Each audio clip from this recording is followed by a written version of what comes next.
In Die of Death, there are 5 killers, but which one is the worst and which one is the best? If you're anything like me, the answers might surprise you.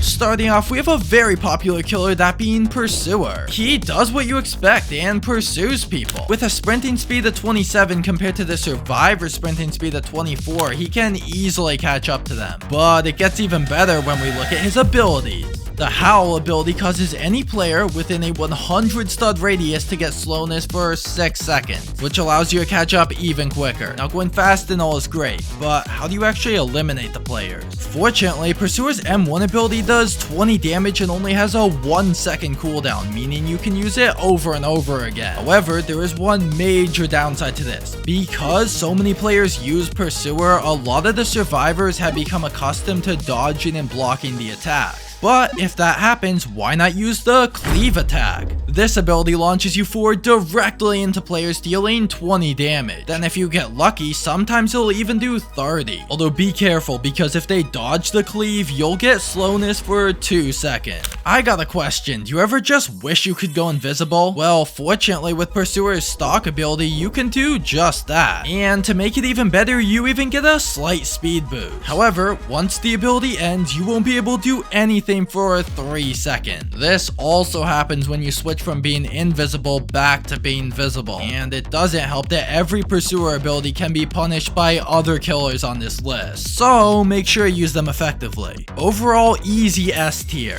Artful's up next, and he ranks a lot different than you might expect. His first ability is called Implement, and when it's used, he places down a wall with 100 health. Now we'll get into some interesting ways to use it, but first, each second after it's placed, it loses 1 health. However, certain abilities such as Punch and Cloak allow you to move through it. But here's the catch, unless you use either of those 2 abilities, you cannot go through the wall. However, Artful can. So, if you can place it in a spot that blocks survivors, it can become insanely useful. And it gets even better when you realize that it only has a 15-second cooldown. There is one major downside that Artful has, and that is bro is not very fast. But fortunately, there's an easy fix for this. Simply use the Copyright ability to throw down a music box, and once it's placed, everyone nearby will get super slowness. But what if I told you you can actually place up to 4 music boxes? Yeah, and once you got 4 placed down, the survivors will get so much slowness that they can barely walk. Now you're probably thinking right now that these players can just easily break the music boxes. What this does is make it so that even if you're out of stamina, the 4 music boxes you place down will cause so much slowness that you'll still be faster than people. But then, what if I told you it gets even crazier when you play Double Trouble? Because if you get 2 Artfuls, one of them can go around placing walls while the other places music boxes. Now, the survivors will be blocked by all the walls and be super slow due to the music boxes.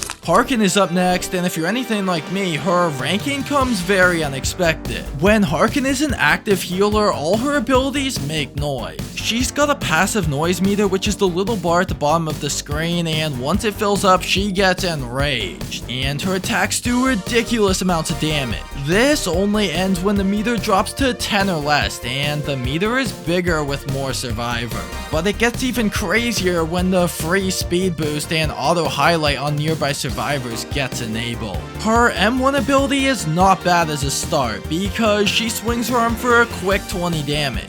And you get 25 to 31 damage if she's enraged. This M1 can be the best in the game if the conditions line up, because it gets such a buff while you're enraged. The next ability is Agitation, and it starts with a wind up followed by spikes that pop out of the ground and deal 15 damage. And it even works through walls. This works great for tagging people in chase or for getting quick damage on enemies. Now the Tangle ability gets interesting because it actually heals Harkin while also doing 15 damage. However, it also chains the player, and while this effect happens, Harkin does even more damage. Now this is good alone, but combine it with her speed boost and you've got a crazy combo. Not gonna lie, kind of like the Pursuer energy, just with more damage.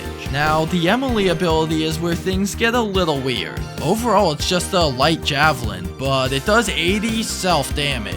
And it bumps a chunk into your noise meter as well. So to be honest, I'd use it wisely, like when you're almost enraged but haven't been tagged yet, because this way you can lock down the enemy. You won't press this half the time because yeah, you can literally troll yourself.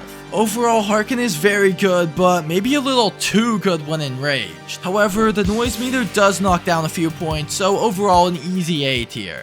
When I first looked into Kill Droid, it seemed like most people would place him at F tier. However, after finding the 3 things I'm about to share with you, I changed my mind. The first was his abilities, because at a glance, his M1 ability is not great. It's slow, and it's the only ranged M1 ability in the entire game. But if you pre-fire it correctly, you can deal damage from super far away, and this will slowly weaken players over time. Now, once they're a bit weak, use the fly ability to rush over with a quick follow-up on the already weakened player. However, there's one downside we cannot overlook. Kill Droid has a sprinting speed of 24, while survivors have a sprinting speed of 26. This makes him super easy to loot, but luckily there is a fix. To do this, just simply use the deploy ability to cut off loops. But it gets even better when the detonate ability comes into play, because if you block a looper with deploy and then follow up with detonate, it's guaranteed massive damage to that survivor. There's definitely a lot of timing that goes into Kill Droid, but if you can get him down, he's not bad.